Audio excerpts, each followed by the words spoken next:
మనకంతా కూడా దేవుడు ఒక ఫిజికల్ మ్యాటర్గా కనిపించాలని అందరూ భక్తులు కోరుకుంటారు.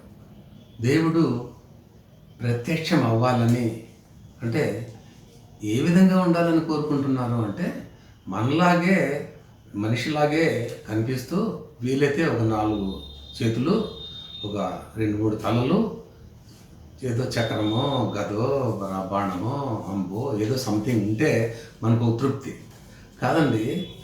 సమస్తాన్ని వ్యాపించి ఉన్న దైవాన్ని మనము ఇలా ఉండాలి అని నిర్ణయించడము, కోరుకోవడము న్యాయమేనా? ఒకసారి ఆలోచించండి. అలా ఒక దగ్గర పరిమితమైతే ఈ అనంత విశ్వాన్ని ఆయన ఎలా పాలిస్తాడు? అతను జగద్రక్షకుడు ఎలా అవుతాడు? విశ్వేశ్వరుడు, విశ్వమంతటికీ ఈశ్వరుడు ఎలా కాగలుగుతాడు? ఒకసారి ఆలోచించవచ్చు కదా. నువ్వు ఎంతసేపు ఉన్నా ఒక చిన్న మనిషి ఆకారంలో నాకు కావాలి అని మనకు పురాణాలు, కథలు, సినిమాలు మనల్ని ర్యాంక్ ట్రాప్లకి తోసిపడేసాయి. అందుకే దైవాన్ని ఎట్టి పరిస్థితుల్లోనూ మనం పొందడానికి సాధ్యం కాకుండా ఉంది. అసలు భగవద్గీతలో దేవుడు ఎలా ఉన్నాడని చెప్పండి, ఎక్కడైనా చెప్పండి. నేను 10 శ్లోకాలు చెప్పగలను దేవుడు ఇలా ఉన్నాడు అని. ఎక్కడ కూడా వ్యక్తపడకుండానే సూక్ష్మాతి రూపంలో ఉన్న దైవాన్ని ఎలా ఉంటాడో ఒకసారి మనం చెప్పుకుందాం.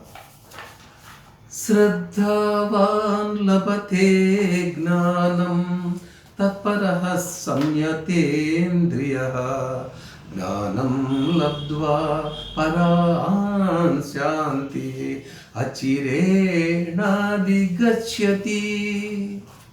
ఇదేం చెప్తుందంటే శ్రద్ధ, ఇంద్రియ నిగ్రహము కలవాడికి జ్ఞానమును పొందుటకు సమర్థుడగును. అట్టి జ్ఞాని ఉత్కృష్టమైన మోక్షమును పొందును. మోక్షం అంటే ఏంది? ఈ అటాచ్మెంట్స్ అన్ని డిటాచ్మెంట్ అవ్వడం. ఈ జ్ఞానం అంటే మనం అనుకునేటువంటి ఏదో పుస్తకాలు చదివి సర్టిఫికెట్లు తీసుకొని, నోబెల్ ప్రైజ్ తీసుకోనో, పద్మవిభూషణ్ తీసుకోనో, పరమవీర ఇవన్నీ కాదండి. దాని నుంచి సర్టిఫికేషను కాదండి, నీ ఆత్మలో నీకే రావాలి ఇది. ఓకే. ఇక ఇంకోటి, అతను ఎలా ఉంటాడు అని మనము భావించాలి అంటే అద్భుతమైన, నాకు ఇష్టమైన ఒక శ్లోకం అండి. బ్రహ్మార్పణం బ్రహ్మహవిః బ్రహ్మగ్నౌ బ్రాహ్మణాహుతం బ్రహ్మైవ తేన గంతవ్యం బ్రహ్మకర్మ సమాధినా.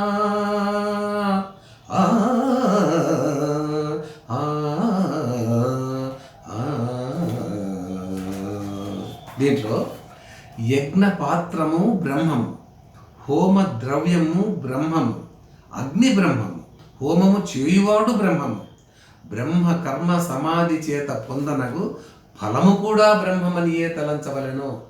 ఎంత క్లియర్గా ఉందంటే, ఇప్పుడు దేవుడు చెప్పండి, హోమగుండము, యజ్ఞపాత్రం అంటే హోమగుండము, హోమగుండము దైవమా? హోమ ద్రవ్యము దైవమా? అది వెలిగిస్తే ఆ అగ్ని దైవమా? హోమము చేయువాడు దైవమా? ఈ హోమము చేసిన తర్వాత వచ్చిన ఫలితము దైవమా?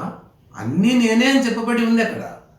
ఇక్కడ నువ్వు ఎవరి కోసం చేస్తున్నావో ఈ పదార్థాలన్నీ కూడా ఆ దైవానికి ప్రతినిధులే. అంటే ఇప్పుడు దైవం ఎక్కడున్నాడని మనం భావించాలి? సమస్తములోనూ ఉన్నాడు. అతను లేనిది లేదు.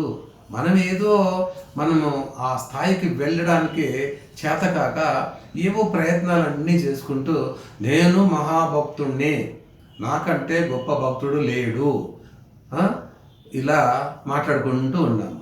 సో ఇది కాదండి.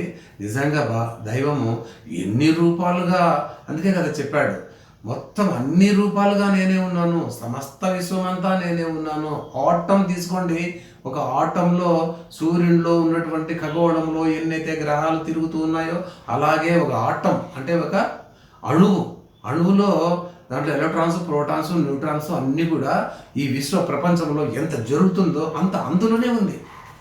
ఓకే. అణువులోనే ఉంది. దాన్ని పొందడానికి నువ్వేం చేయాలో మనము నెక్స్ట్ ఇంకొక చిన్న ఎపిసోడ్లో మళ్ళీ చెప్పుకుందాం. జై గురుదేవ్.